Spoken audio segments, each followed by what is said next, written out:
wabarakatuh. Bertemu kembali kita pada pembelajaran kali ini, pendalaman materi pada tema 1, selamatkan makhluk hidup.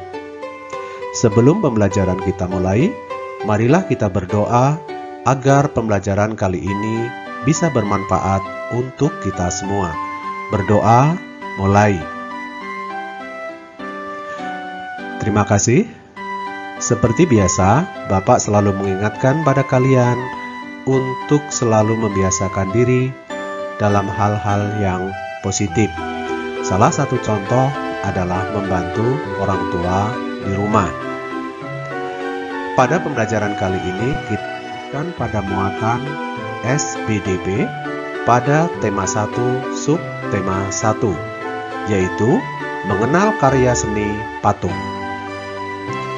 Patung adalah karya seni 3 dimensi yang meniru bentuk manusia, hewan, tumbuhan, ataupun yang dibuat menggunakan teknik tertentu. Beberapa fungsi patung diantaranya adalah sebagai berikut.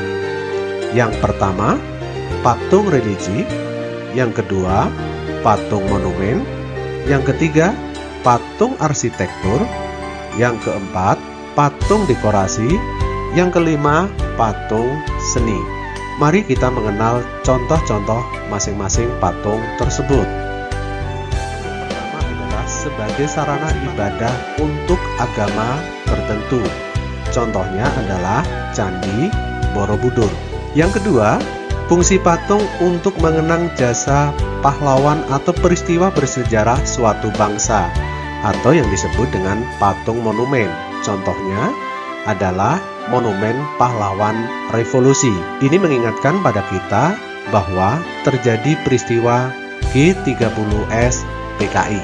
Fungsi berikutnya adalah sebagai pelengkap konstruksi bangunan atau yang dinamakan dengan patung arsitektur. Contohnya adalah pada gambar tersebut. Selain bangunan menjadi kuat, dinding juga menjadi indah.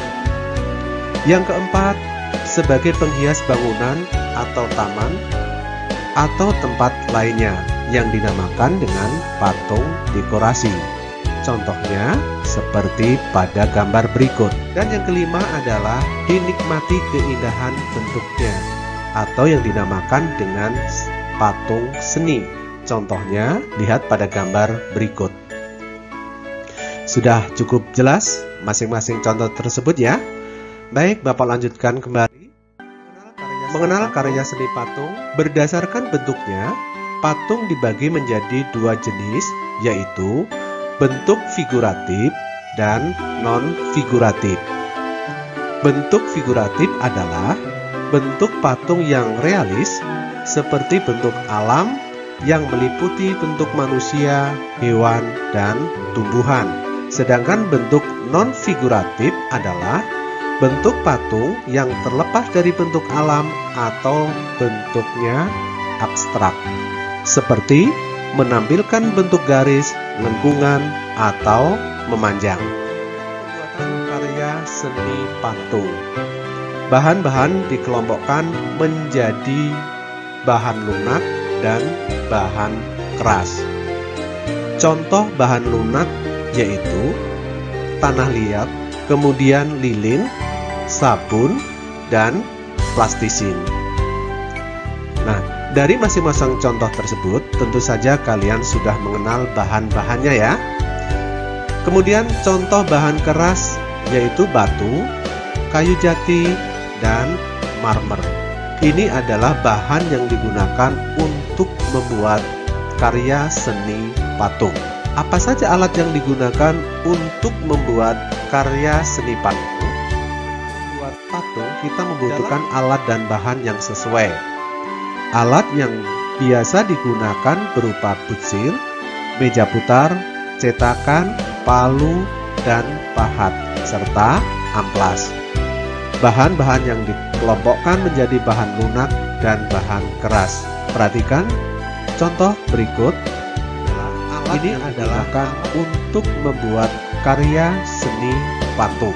Perhatikan dengan baik. Ini adalah bagaimana cara membuat karya seni dengan menggunakan tanah liat.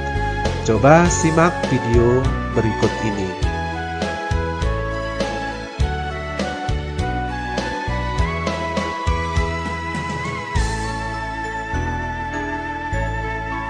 Baik anak-anak, kiranya cukup sekian yang Bapak sampaikan.